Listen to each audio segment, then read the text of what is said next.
Good morning students. Class 8, Chapter 5th, Data Handling, Exercise 5.1. In this chapter, we have already discussed about data handling. Data handling, it is the process in which we gathering, recording and presenting information, type of graph, pictograph, bar graph, double bar graph, organising data को कैसे organise करेंगे, frequency distribution table, grouped frequency distribution table. And in the just previous video we have discuss about bar graph, histogram. And now and in the previous video we have complete out exercise 5.1 up to question number 4. Now we have to start question number 5. In the question number 5 a histogram is given and the question is the number of hours for which students of particular class watch television. यानी कि इन histogram आपके पास ये information है कि students कितने घंटे TV देखते हैं पर डे. एंड आपको कुछ क्वेश्चंस के आंसर देने हैं. आपके पास इस तरह का हिस्टोग्राम गिवन है. And the first question is for how many hours did the maximum number of students watch TV. यानी कि आपको यहाँ पर for how many hours यानी कि hours की वैल्यू बतानी है कि कितने घंटे टीवी देखते हैं मैक्सिमम. इट्स मीन सबसे ज़्यादा number of students. So value of y-axis is given and we have to find out value on x-axis. So we have to consider maximum number of students. So on the y-axis we can say that maximum number of students are 32 and the 32 is considered for 4 to 5 hours. So it means we can say that 4 to 5 hours ये वो time period है यानी कि 4 से लेकर 5 घंटे जब ज़्यादातर स्टूडेंट टीवी देखते हैं. Second part, how many students. It's mean अब की बार आपको स्टूडेंट्स की काउंटिंग मेंशन करनी है. लेस देन 4 आवर्स यानी कि जो 4 घंटे से कम टीवी देखते हैं. यानी कि अब की बार आपको जो इन्फॉर्मेशन गिवन है वो ऑन द एक्स एक्सिस है और जो फाइंड आउट करनी है वो on the Y axis.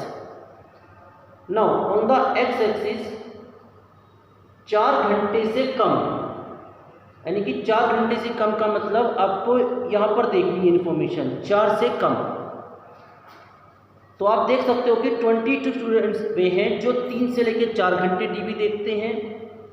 8 students between 2 and 3 and 4 students 1 to 2. So we can say that how many students watch TV for less than 4 hours. So 4 plus 8 plus 22. It's mean 12 plus 22. It's mean 34. 34 students हैं जो TV देखते हैं less than 4 hours. In the third part, how many students spend more than 5 hours in watching TV. यानी कितने students हैं जो 5 घंटे से ज़्यादा टाइम स्पेंड करते हैं टीवी देखने में. तो सिमिलरली सेकेंड पार्ट के अकॉर्डिंग अब की बार आपको फिर से इंफॉर्मेशन निकालनी है on the Y axis and information is given on the X axis. तो मोर देन 5 आवर्स यानी कि 5 to 6 एंड 6 to 7 इन दोनों ग्रुप में कौन कौन सी वैल्यू मेंशन है 8 and 6. So answer is 8 plus 6 it's mean 14 students. 14 students ऐसे हैं जो 5 घंटे से ज़्यादा टीवी देखते हैं. तो इस तरह से हमने इंफॉर्मेशन फाइंड आउट करी with the help of histogram. तो ये एक्सरसाइज आपकी कंप्लीट हो गई. Note down it.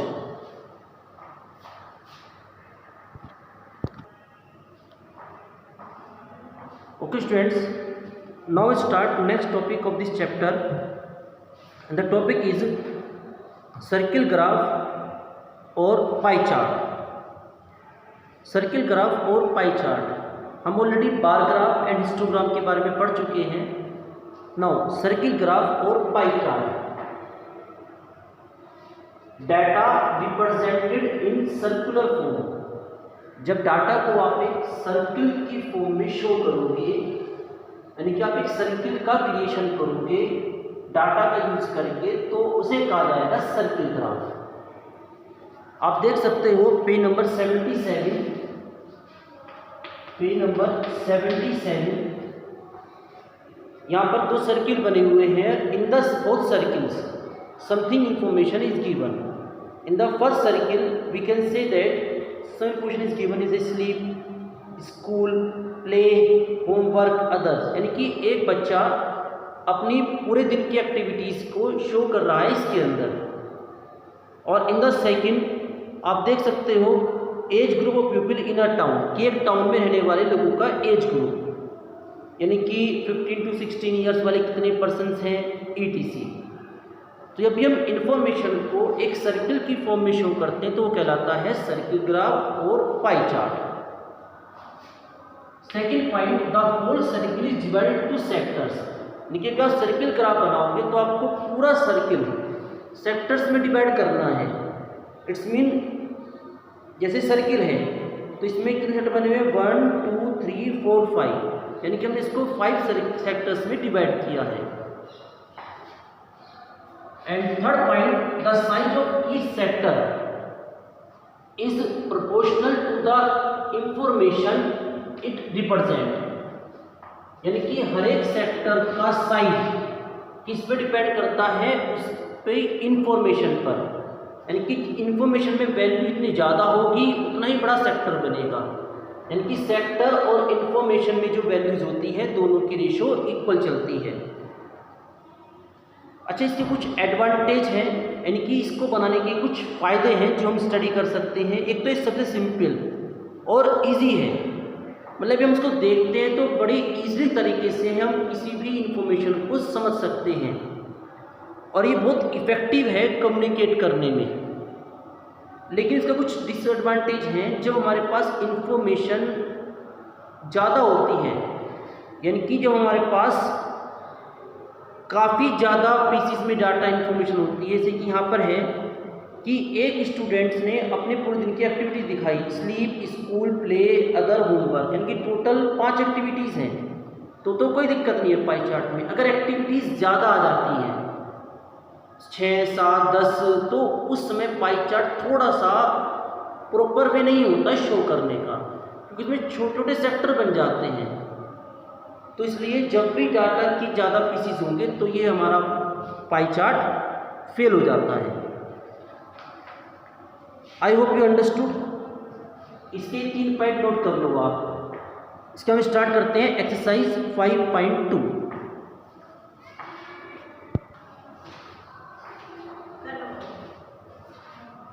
Okay students, now we have to start exercise 5.2, question number 1। In the question number 1, you can say that a pie chart, a circle graph is given, and we have to find out in the third part. And what is the question? A survey was made to find the type of musical that a certain group of young people like in a city. It's mean a pie chart is given in which we study some people like semi classical, classical music, folk, light music, etc. And we have to find out answer of this question. And the first question is, if 20 people like classical music, अगर 20 people classical music को like करते हैं, how many young people were survey, यानी कि कितने लोगों से उनके म्यूजिक के बारे में डिस्कस किया गया था। Now you can say that for a classical music there are 10% is given, so 10% of total is equal to 20। यानी कि जो क्लासिकल म्यूजिक है उसके लिए परसेंटेज गिवन है 10% and we have to consider that total number of peoples we have to find out. तो 10% of total equal to 20, it's mean 10 upon 100 multiply x is equal to 20। तो what is the value of x? After calculation x is equal to 200। It's mean total 200 लोगों पर survey किया गया था। Now second part, which type of music is liked by the maximum number of people. It's mean according to the information सबसे ज़्यादा music कौन सा पसंद किया जाता है, ज़्यादातर लोग इस म्यूजिक को लाइक कर सकते हैं। तो you can say that the sector of light music is largest, so we can say that the answer of second part is light music, क्योंकि इसके लिए सेक्टर का जो एरिया है सबसे ज़्यादा है। Now in the third part, if a cassette company were to make 1000 CDs, it's mean एक कैसेट कंपनी 1000 CDs तैयार कर रही है, how many of each type would they make, तो वो हर म्यूजिक की कितनी कितनी सीडीज तैयार करेगी। तो आपको इसके लिए हर पार्ट को अलग स्टडी करना है। तो सपोज हम सबसे पहले देखते हैं number of CDs for light music. Number of CDs for light music. तो what is the percentage of light music? Yes 40। तो 40% of 1000 and after calculation 40 upon 100 multiply 1000 and after calculation value is 400। It's mean अगर एक company 1000 CDs तैयार करती है तो उसमें से 400 सीडीज लाइट म्यूजिक की तैयार करनी होंगी। Similarly number of CDs for second लेते हैं पॉप म्यूजिक। तो what is the percentage for pop music? Yes 30%। So 30% of 1000 and after calculation the value is 300। Next लेते हैं क्लासिकल म्यूजिक। क्लासिकल, तो what is the percentage of classical music? 10%। तो 10% of 1000 and after calculation is value is 100।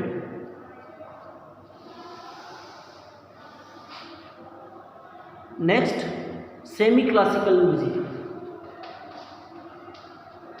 Semi classical music, what is the percentage? 20%। तो 20% of 1000 and the value is 200 and after adding we can say that 0 0 1000। तो it's mean if a company produce 1000 CDs then he prepare number of CDs for light music 400, folk music 300, classical music 1100 and semi classical 200. I hope you understood. Note on it.